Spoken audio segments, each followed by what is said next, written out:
सभी को नमस्कार। आज हम इस कक्षा में करेंगे घेरंड संहिता से संबंधित कुछ महत्वपूर्ण प्रश्न। और हमने जो पिछली कक्षा थी उसमें भी कुछ महत्वपूर्ण प्रश्न किए थे। तो आइए शुरुआत करते हैं।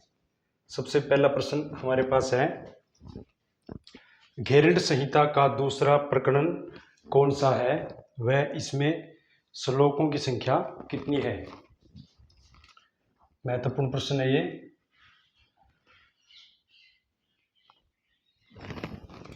तो ऑप्शन हमारे पास है, घेरंड संहिता का जो दूसरा प्रकरण का मतलब क्या होता है, पिछली वीडियो में बताया था। प्रकरण को क्या बोलते हैं, अध्याय या पाठ।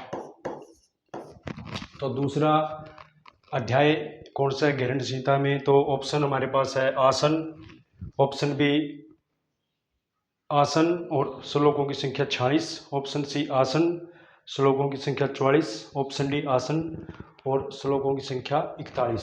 तो इसका जो उत्तर रहेगा ऑप्शन ए, कि घेरंड संहिता का जो दूसरा अध्याय है वो क्या है, आसन।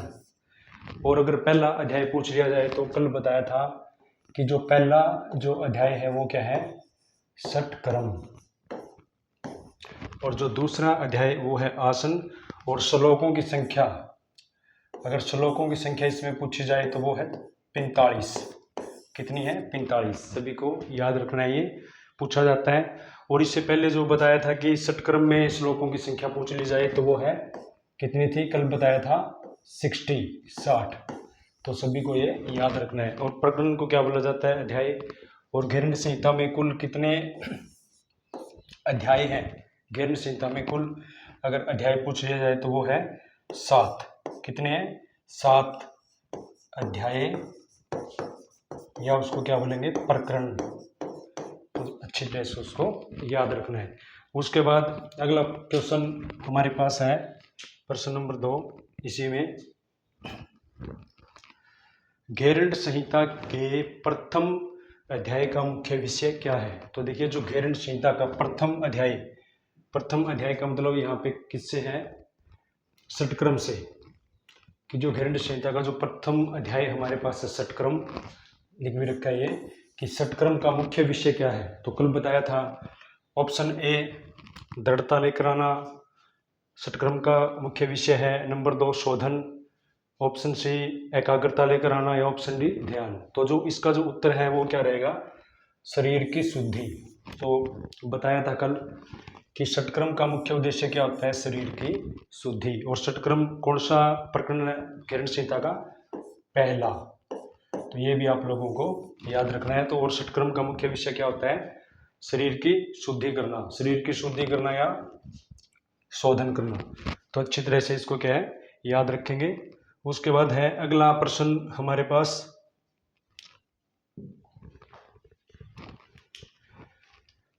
महर्षि घेरंड द्वारा कौन से प्रकरण के कौन से श्लोक में धोती षटक्रम का वर्णन किया गया है।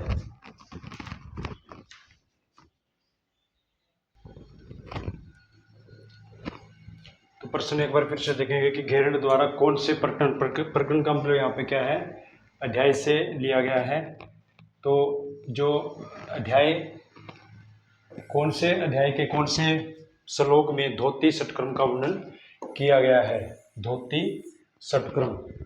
तो ऑप्शन है घेरंड संहिता का 1/2 का मतलब क्या है, पहला श्लोक, दूसरा अध्याय घेरंड संहिता के पहला श्लोक का, पहले अध्याय का 12वां श्लोक, और तीसरा है घेरंड संहिता के पहले अध्याय का 13वां श्लोक, और ऑप्शन डी है घेरंड संहिता के पहले अध्याय का 5वां श्लोक। तो जो ऊपर ये क्या है, अध्याय, और नीचे क्या है ये, श्लोक। ये अध्याय श्लोक। तो जो इसका ऑप्शन उत्तर क्या रहेगा, ऑप्शन सी। और ऑप्शन सी हमारे पास क्या है कि घेरंड संहिता के पहले अध्याय के 13वें श्लोक में, घेरंड संहिता का कौन सा अध्याय है, पहला अध्याय है, उसका 13वां श्लोक किसके बारे में बताता है, धोती षटक्रम के बारे में बताता है। तो ये आप लोगों को अच्छी तरह से याद रखना है ये। और इसमें बताया गया कि जो धोती है 4 प्रकार की बताई गई है, किसके अंतर्गत, घेरंड संहिता के अंतर्गत। तो ये भी आप लोगों को अच्छी तरह याद रखना है कि जो धोती है वो कितने प्रकार की बताई गई है, 4 प्रकार की बताई गई है। तो वो 4 प्रकार है, वो भी आप लोगों को याद रखना है। सबसे पहले होता है अंत धोती। सबसे पहले कौन सी धोती होती है? अंतः धोती। दूसरे नंबर पे होता है दंत धोती। तीसरे नंबर पे हृदय धोती। और नंबर 4 पे क्या है? मूल शोधनम। तो मूल शोधनम। तो पूछा जाता है कई बारी कि जो घेरंड संहिता में, कौन सी संहिता में? घेरंड संहिता में जो धोती है वो कितने प्रकार की बताई गई है? धोती 4 प्रकार की है, अंतः, दंतः, हृदय और मूल शोधनम। तो उसके बाद अगला जो क्वेश्चन है वो है हमारे पास,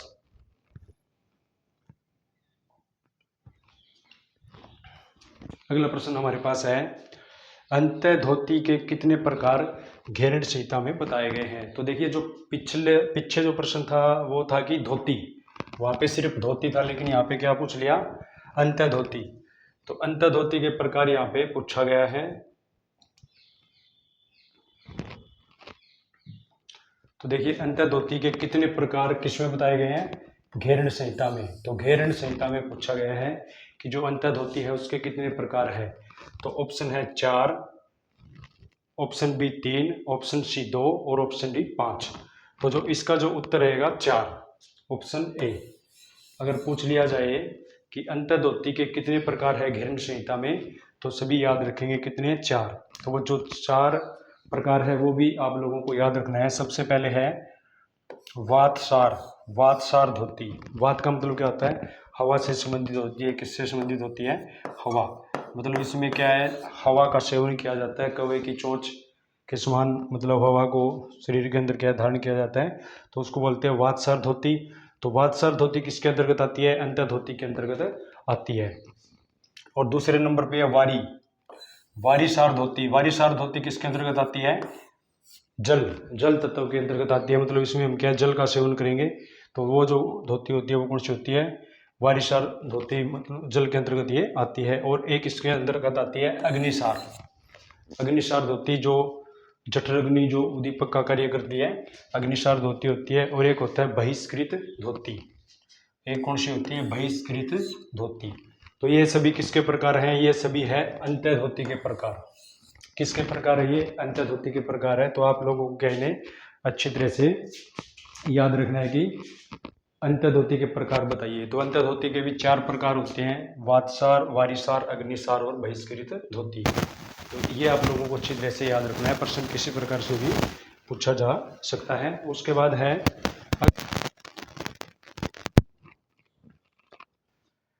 निम्न में से कौन सी क्रिया शंख प्रक्षालन कहलाती है? तो इम्पोर्टेंट है ये, अच्छी तरह से याद रखना प्रश्न को कि कौन सी क्रिया क्या कहलाती है?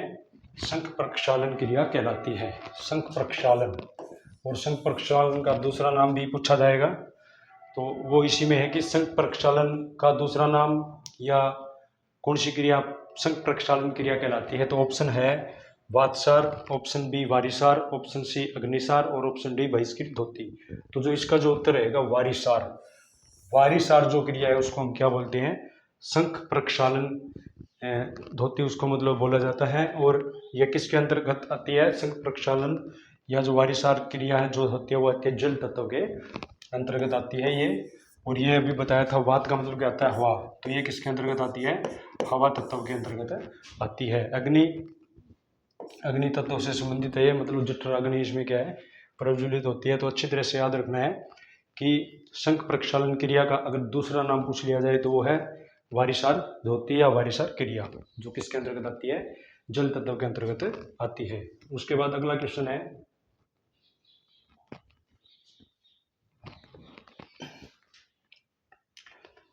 वारीसार धोती में कितने आसन त्वरित गति से करें? तो ये यहाँ पे पूछा गया है कि वारीसार धोती में कितने आसन त्वरित गति से करें। तो इसका जो ऑप्शन हमारे पास दिए गए हैं,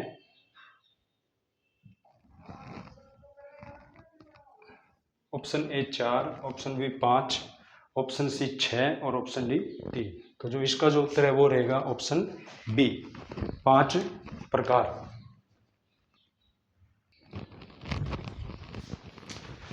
तो इसका जो ऑप्शन रहेगा 5।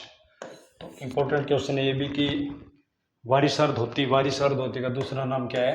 अभी बताया था शंख प्रक्षालन, संघ प्रक्षालन जो क्रिया है उसके अंतर्गत कितने आसन आते हैं, तो आप लोगों को याद रखने हैं 5 आसन आते हैं और उनके नाम भी कई बार पूछे जाते हैं। तो सबसे पहले आता है ताड़ासन, सबसे पहले क्या आता है ताड़ासन, दूसरे नंबर पे क्या आता है तिर्यक ताड़ासन, दूसरे नंबर पे क्या आता है हमारे पास तिर्यक ताड़ासन, और तीसरे नंबर पे क्या आता है कटी चक्रासन, तीसरे नंबर पे कौन सा आसन इसमें आता है कटी चक्रासन, नंबर 4 पे आता है तिर्यक भुजंगासन, और नंबर 5 पे आता है उदराकर्षण, उदराकर्षण।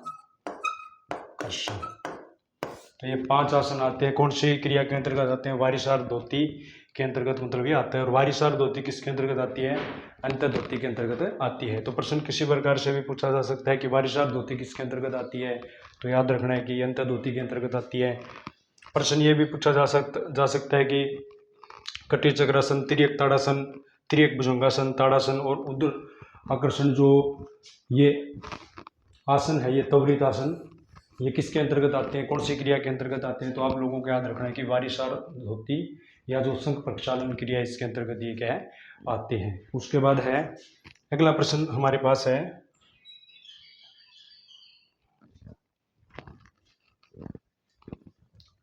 वातसार धोती का अभ्यास कितनी बार करना चाहिए। वातसार का मतलब क्या है हवा, जो कौवे के चोंच के समान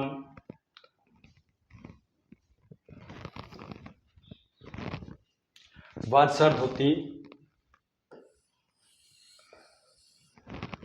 धोती का अभ्यास प्रैक्टिस जो है कितनी बार करनी चाहिए, दिन में कितनी बार करनी चाहिए, ये यहाँ पे पूछा गया है।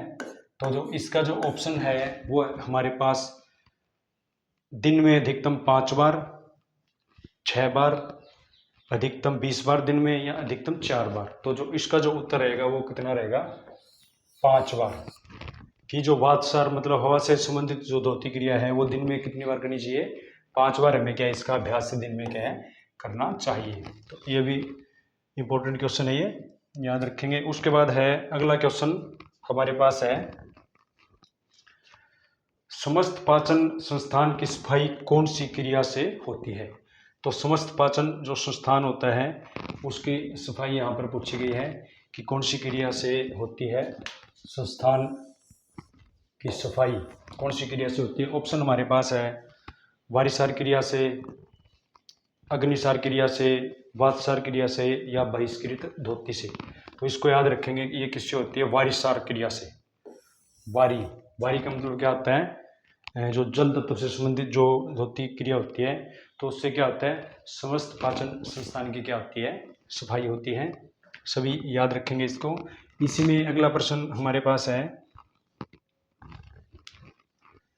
वारिसार क्रिया करने के बाद कितने दिनों तक एलोपैथिक दवाओं का प्रयोग नहीं करना चाहिए।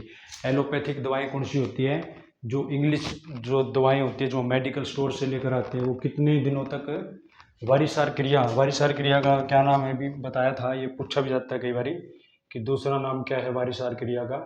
तो आप लोगों को याद रखना है कि जो वारिसार क्रिया है उसका जो दूसरा नाम होता है संघ प्रक्षालन क्रिया। क्या होता है, क्या बोलते हैं उसको, संघ प्रक्षालन क्रिया बोलते हैं। तो कितने दिनों तक प्रयोग नहीं करना चाहिए एलोपैथिक दवाओं का, 32 दिन तक, 36 दिन तक, 40 दिन तक, या 44 दिन तक। तो इसका उत्तर रहेगा 40 दिन तक।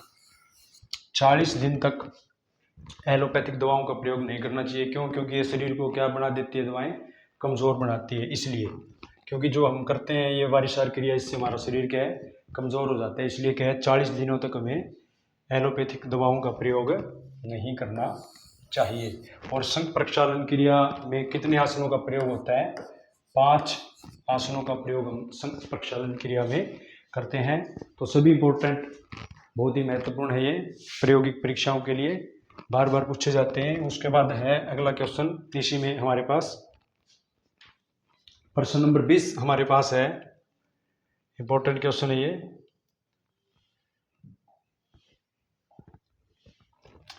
वमन धोती के कितने प्रकार बताए गए हैं। वमन धोती है, वमन जो धोती है उसके प्रकार यहाँ पर पूछे गए हैं। वमन धोती है उसके प्रकार बताइए। Option A 2, option B 3, option C 4 और ऑप्शन डी 5। तो वमन धोती किसके अंतर्गत है? ये घेरंड संहिता, घेरंड संहिता के अंतर्गत जो वमन धोती है, उल्टी से संबंधित, जिसको बोलते हैं उल्टी करवाते हैं, तो उसमें पूछे गए हैं कितने प्रकार के बताए गए हैं वमन धोती के प्रकार यहाँ पे पूछे, तो उत्तर इसका रहेगा 2। वमन धोती के कितने प्रकार बताए हैं? 2, और वो 2 प्रकार भी याद रखने आपको, कुंजल क्रिया और दूसरा क्या होता है? व्याघ्र क्रिया। तो इसके 2 प्रकार हैं, कुंजल और दूसरे नंबर पे क्या है? व्याघ्र। तो ये आप लोगों को अच्छे तरह से याद रखना है कि कुंजल और जो व्याघ्र क्रिया वो किसके अंतर्गत आती है?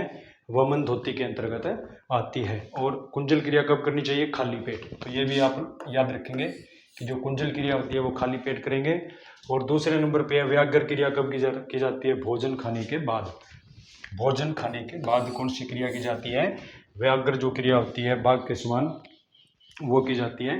तो आप लोग इसको क्या याद रखेंगे, प्रश्न किसी प्रकार भी पूछा जा सकता है कि कुंजल क्रिया किसके अंतर्गत आती है? तो वमन धोती के अंतर्गत आती है। कब करनी चाहिए?